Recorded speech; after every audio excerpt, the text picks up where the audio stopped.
بيبدأ الفيلم في ثلاجة العالم وتحديدا في ألاسكا. الدنيا هناك قلبة عشان التغيرات المناخية خلت التلج الضخم يسيح حتة حتة. الأرض بقت عاملة زي ورقة سيلوفان رقيقة، في أي لحظة ممكن تتكسر. وفعلا في عز الذوبان ده حاجة غريبة أوي بتظهر من تحت الأرض، حاجة كده شبه التنين بالظبط. وده مش أي تنين، ده التنين الجليدي اللي كان محبوس تحت الأرض من آلاف السنين. في نفس المكان ده كان في صياد قاعد مروق بيقطع السمك اللي اصطاده. فجأة السكينة بتغدر بيه وبتعور إيده. الراجل قام بسرعة عشان يشطف الدم في المية، بس للأسف نقط الدم بتنزل على الأرض، وفي اللحظة دي التنين بيطلع قدامه ومش محتاج عزومة. ده كائن مسجون من قرون، وهي حاجة قدامه دلوقتي هي وجبة سريعة لازم يخلص عليها. الصياد بيجري بكل قوته وبيحاول يهرب ويستخبى، بس التنين بيكون أسرع وأقوى وهو بيخلص عليه بكل جبروته ووحشية.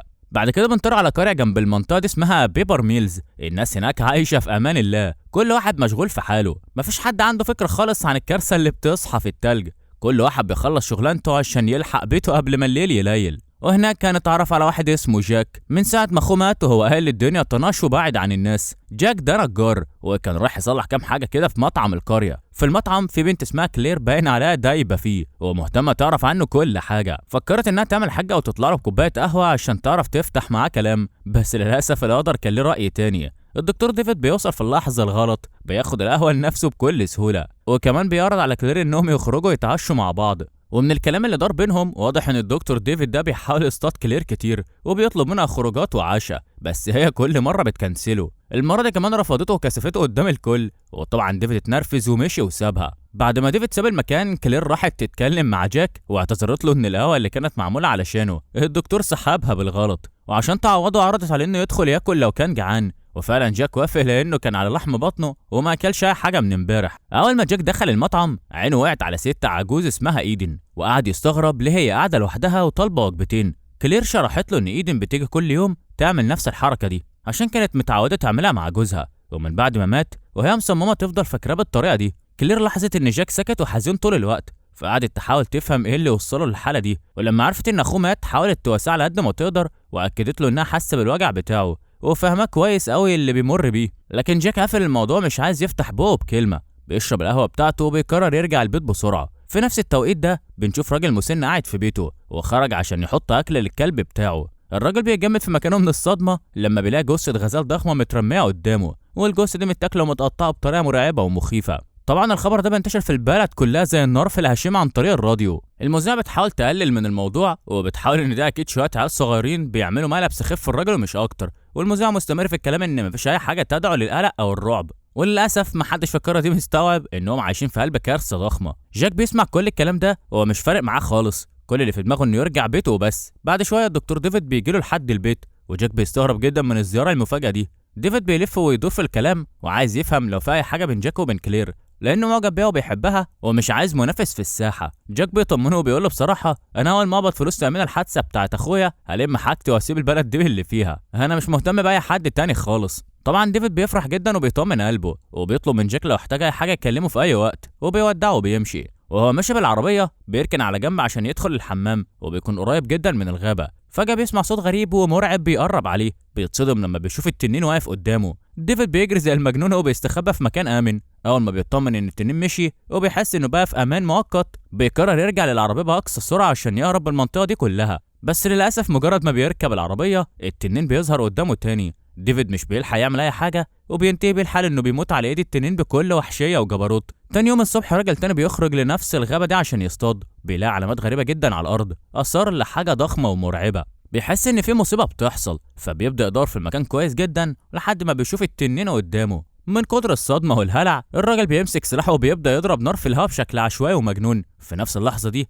المفتش داسون بيكون قاعد بيتكلم مع جاك وبيسمعوا صوت الرصاص القوي ده. داسون بيقرر يروح بسرعه في اتجاه الغابه عشان يشوف ايه المصيبه اللي بتحصل هناك، وبياخد جاك معاه. وبيوصلوا بيلاقوا الصياد هانز قاعد على الارض مرعوب وحالته زي الزفت. هانز بيبدا يحكي لهم اللي شافه بالتفصيل وبيوصف لهم شكل الوحش اللي طلع قدامه. طبعا الضابط ما بيصدقش الكلام ده خالص، وبيفكر ان الراجل تخيل حاجات او مشوش مش اكتر. بيطلب منه يهدى وبيجي معاهم على مركز الشرطه عشان ياخدوا اقواله هناك. وبالصدفه جاك بيلقط بعينه قميص مرمي بعيد، وبياخد باله ان ده نفس قميص الدكتور ديفيد اللي كان لابسه امبارح، وبيكونوا على وشك الصدمه لما بيلاقوا ايد ديفيد نفسها مرميه على الارض. ساعتها بقى الضابط بيبدا يشك بجد ان في حاجه غريبه بتحصل فعلا. هانز بياكد لهم الوحش ده موجود، انا مش بخرف، هيخلص على البلد كلها لو محدش وقفه عند حده. بس طبعا هانز ما عندوش دليل قاطع يثبت كلامه، فالشرطه مش هتصدقه بالكامل. الضابط داسون بياخد الرجاله وبيجمع كل ضباط الشرطه في المطعم عشان يتكلم معاهم، بيحكي لهم كل كلمه قالها هانز بالتفصيل، وده معناه ان في مخلوق غريب بيهاجم سكان البلد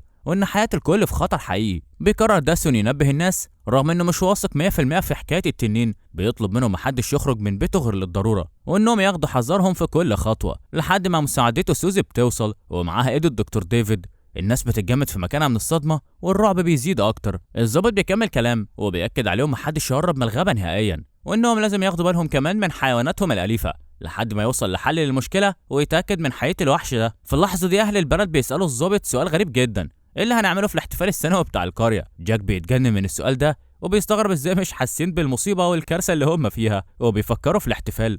لكن الضابط لما بيفكر بعمق بيشوف ان الافضل انهم يعملوا الاحتفال في ميعاده بدل ما ينشروا حاله خوف وهلع بين الناس والوضع يخرج عن السيطره. فجاه بيجي اتصال الضابط من واحد اسمه توماس بيقوله ان في حد هجم على المزرعه بتاعته. الضابط بيقرر يروح هناك بسرعه، وفي نفس الوقت ده الراجل العجوز اللي لقى جثه الغزال بيفضل يراقب حوالين بيته وعايز يفهم بالظبط ايه اللي بيحصل. وبعد شويه التنين بيظهر وهو طاير في السماء قدام الراجل العجوز. اول لما بيشوفه الراجل بيتصل بالشرطه بسرعه عشان يبلغهم، ولما محدش بيرد بيركب عربيته وبيقرر يروح المركز بنفسه. التنين بيبدا يطارده ويسرح وراه، فالراجل بيضطر يركن على جنب وبيمسك سلاحه وبيحاول يدافع عن نفسه. بيضرب نار في كل اتجاه ومفيش ولا رصاصه بتيجي في التنين لحد ما الوحش بيهرب في الاخر. الراجل بيقف مصدوم لثواني مش مصدق اللي عينه شافته. بعدها بيجري بالعربيه لحد ما بيوصل لمركز الشرطه وبيحكي لسوزي كل اللي حصل، وبيقول لها ان كائنات فضائيه ظهرت في عالمنا وحابه تاذي البشر. طبعا سوزي مش بتصدق الكلام ده وبتحاول تهديه وبتقوله ان الشرطه هتحل الموضوع، وفعلا بتتصل بالظابط داسون علشان تحكي له اللي اتقال. في نفس اللحظه دي الظابط داسون بيكون وصل لمزرعه توماس وبينادي عليه ومحدش بيرد خالص. بيبدا يفتش المكان كله، واول ما بيدخل جوه بيتزحلق في دم سايح على الارض. بيتصدم صدمه عمره لما بيلاقي جثه توماس مرميه. المنظر بيكون مرعب، داسون عمره ما شاف حاجه زي دي وفي الاخر بيغمى عليه من الرعب. في نفس الوقت الراجل العجوز بيروح لمذيعة الراديو وبيقرر يحكي لها كل اللي حصل معاه عشان تنبه الناس كلها. البنت طبعا مش بتصدقه وبتقوله انها مش هتقدر تذيع حاجه زي كده غير باذن من الحكومه. الراجل بيتضايق جدا لان مفيش حد عايز يصدقه. وفجاه التنين بيظهر قدام محطه الراديو. المذيعه بتتصدم وبتحاول تحذر الناس كلها في الراديو، بس للاسف عمود الكهرباء بيكون اتكسر وفصل كل حاجه في المحطه. في اللحظه دي الضابط داسون بيفوق من الاغماء وبيتواصل مع سوزي بسرعه البرق وبيطلب منها تبلغ الناس ترجع بيوتها فورا وتلغي المهرجان كله. سوزي بتنفذ الاوامر في ثواني وبتاخد مكبر الصوت وبتنزل الشارع عشان تنبه الناس، وقبل ما تكمل كلامها التنين بيجي من وراها وبيبلعها قدام الناس كلها. الناس بتتجمد من الصدمه ومحدش بيكون مستوعب ان اللي بيحصل ده حقيقي. الكل بيحاول يهرب على بيته وحرفيا فوضى بتضرب البلد كلها. وبالصدفة جاك بيكون موجود مع كلير في المطعم، بيسمعوا اللي حصل بره وبيشوفوا التنين وهو بيقرب من باب المطعم، وفعلا الوحش بيكسر الباب وبيحاول يدخل، ومن حظهم الحلو بيستخبوا بسرعة وما بيلحقش يشوفهم، ولما بيتأكد ان مفيش حد جوه بيمشي في اتجاه تاني. التنين بيقابل اي حد في طريقه وبيخلص عليه في ثواني. بعد شويه المذيعه وواحد اسمه فارلي بيدخلوا المطعم هما كمان، بيحاولوا يفهموا ايه المخلوق الغريب ده وازاي وصل لهنا. في اللحظه دي كلير بتفتكر القصص القديمه اللي كانوا بيحكوها لهم وهما صغيرين. طبعا محدش بيصدقها وبيفكروا انها اتجننت من الرعب، لكن الوحيد اللي بيقتنع بكلامها هو هانز، وبيقول لهم ان في اساطير قديمه بتتكلم عن تنين ضخم اسمه وايفرن، وبيأكد انه كان عايش في المنطقه دي من زمان جدا، وحسب الاسطوره التنين ده زمان كان بيهاجم الناس الاشرار بس وبيخلص عليهم، لكن للاسف مع الوقت جوعه زاد وما بقاش يشوف قدامه غير فريسه يصطادها، والوضع خرج عن السيطرة لحد ما في يوم جه شخص قوي جدا اسمه اودن وحارب التنين ده وقدر يحبسه تحت التلج. وبما ان التلج بدأ يسيح اكيد التنين ده يقدر يخرج. كلير بتستغرب انه عارف القصة دي كلها بكل تفاصيلها. هانز بيبدأ يحكي لهم ان ابوه كان صياد وكان بياخده معاه دايما لاماكن غريبة، وهو اللي حكى له القصة دي، وكان دايما بيحذره ان لو التلج داب هيطلع وحش ضخم يخلص على كل الناس، وساعتها محدش هيقدر يسيطر عليه خالص. جاك بيسأله لو يعرف اي طريقة يخلصوا بيها على التنين ده. هانز بيصدمهم لما بيقول لهم انهم لازم يقدموا تضحيات بشريه عشان يرضوا التنين. طبعا كلهم بيرفضوا الفكره المجنونه دي وبيحاولوا يلاقوا حل تاني خالص. جاك بيقرر يروح يدور على الضابط داسون ويتكلم معاه عشان يفكروا مع بعض يوصلوا الحل، لكن كلير بتصمم انها تروح معاه وبيركبوا العربيه وبيخرجوا سوا. في الطريق بيتصدموا لما بيشوفوا التنين طاير فوقهم، بيحاولوا يستخبوا بسرعه ورغم الخطر اللي حواليهم بيصمموا يساعدوا اهل البلد ويكملوا طريقهم. وفي نفس الوقت الراجل العجوز بيفضل يدور على التنين وبيلاقي اتوبيس كبير مكسور ومتدمر في نص الطريق ومليان دم. لما بينزل يفتش المكان بيتصدم انه بيلاقي جثث وعربيات كتير متقطعه، وساعتها بيعرف ان الوضع خرج عن السيطره. بنرجع تاني للمطعم، والمذيعه بتحاول تصلح الراديو باي طريقه عشان تعرف تتواصل مع الناس. الضابط داسون بيرجع للبلد وبيلاقي الدنيا خراب متدمره وجثه سوزي مرميه على الارض والدم في كل مكان. بيحاول يطلب الدعم من المركز الرئيسي. في اللحظه دي التنين بيبدا يطارده. هانز بيحاول يساعده وبيصرخ بصوت عالي وبيطلب منه يجري على المطعم بسرعه، وقبل ما يدخل التنين بيمسكه وبيطير بيه بعيد. جاك وكلير بيوصلوا للغابه وبيركنوا على جنب. جاك بيديها مسدس وبيطلب منها تفضل في العربيه، وبينزل يدور لوحده لحد ما بيلاقي العش بتاع التنين وبيفكر ازاي هيقدر يسيطر عليه. كلير بتفضل مستنيه في العربيه قاعده على اعصابها وماسكه السلاح في ايديها، وفجاه التنين بيظهر قدامها. هي ما بتلحقش تستخبى وبيبدا يكسر في العربيه علشان يوصل لها باي طريقه. كلير بتجمع شجاعتها وبتفضل تضرب نار عليه. اول ما جاك بيسمع صوت ضرب النار بيجري وبيرجع بسرعه، لكن بيتصدم ان العربيه فاضيه. وقبل ما يستوعب اي حاجه كلير بتظهر قدامه وبيتاكد انها لسه بخير، وهي بتحكي له اللي حصل. في اللحظه دي الراجل العجوز بيوصل لنفس المكان وبيقول لهم انه سمع صوت ضرب النار وجاي على طول، وبيحكي لهم عن اللي شافه في الطريق الرئيسي وان ناس كتير ماتت. وبيبدا يشرح لهم الخطه بتاعته وانه عايز يقتل التنين باي طريقه عشان يحمي الناس، لكن مش هيقدر يعمل ده لوحده. بيقنعهم هما التلاتة يتعاونوا مع بعض ويخلصوا على الكابوس ده. بيقرروا يرجعوا للقرية بسرعة عشان ينفذوا خطتهم. وفي الطريق جاك بيتواصل مع المذيعة وبيتفاجئ لما بيعرف منها ان الضابط داسون هو كمان مات. بيعرف انهم لازم يعتمدوا على نفسهم ويتخلصوا من الكابوس ده بسرعة. اول ما وصلوا المطعم هما التلاتة جاك وكلير والراجل العجوز، جاك بدأ يتكلم مع كل الموجودين وحكى لهم خطته انه عرف مكان عش التنين. المشكلة الوحيدة اللي قابلتهم هي ان معاهم اسلحة قليلة جدا ومش عارفين يتواصلوا مع حد يبعت لهم مساعدة. المذيعة قالت لهم انها محتاجة هوائي جديد للراديو عشان تعرف تستخدمه، فقرروا يجيبوا واحد بأقصى سرعة. هي وجاك راحوا لأقرب محل فيه الهوائي اللي محتاجينه. في الطريق فتحوا عربية الضابط داسون واخدوا كل السلاح اللي فيها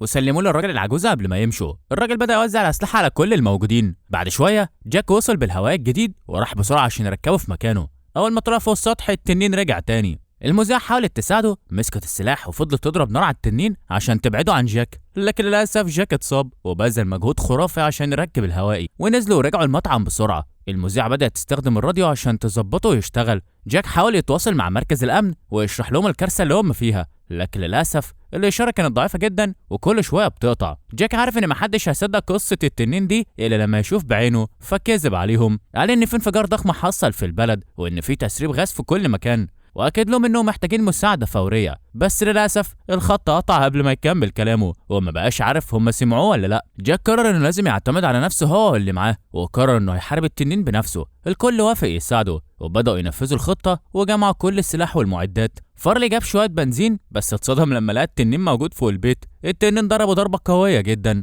بس من حسن حظه جاك انقذه في اخر لحظه ورجعوا المطعم بسرعه. وهناك كانت المفاجاه الكبرى. الدكتور ديفيد طلع لسه عايش لحد دلوقتي ومرمي في الغابه وجسمه كله جروح خطيره. بعد ما فاح حاول يوقف النزيف واتصدم لما شاف قدامه بيض التنين، وقبل ما يتحرك التنين رجع تاني وديفيد استسلم للامر الواقع. في الوقت ده جاك وكلير كانوا بيشربوا قهوه وبيريحوا اعصابهم شويه، وفجاه وهم بيتكلموا التنين رجع تاني ورمى ديفيد قدامهم على الارض. استغربوا تصرفه جدا انه ما قتلش ديفيد زي باقي الناس. جاك فكر ان دي خدعه من التنين عشان يوقعهم في فخ ويخلص عليهم كلهم مره واحده، لكن جاك ما قدرش يسيب ديفيد بالمنظر ده وصمم انه يخرج علشان يجيبه. اول ما التنين قرب منهم جاك والراجل العجوز فضلوا يضربوا عليه نار في نفس الوقت، بس للاسف التنين كان اسرع منهم بكتير ومفيش ولا رصاصه بتيجي فيه، وصمم يقتل جاك. في اللحظه دي فارلي قرر يضحي بنفسه بما انه كده كده هيموت بسبب الجرح اللي عنده. خرج وحاول يشتت التنين في اتجاه تاني خالص، ودي فرصه لجاك انه ياخد ديفيد ويرجع المطعم بسرعه. وفي الاخر التنين خد فارلي في اتجاه الغابه قدام عينهم ومحدش يقدر ينقذه.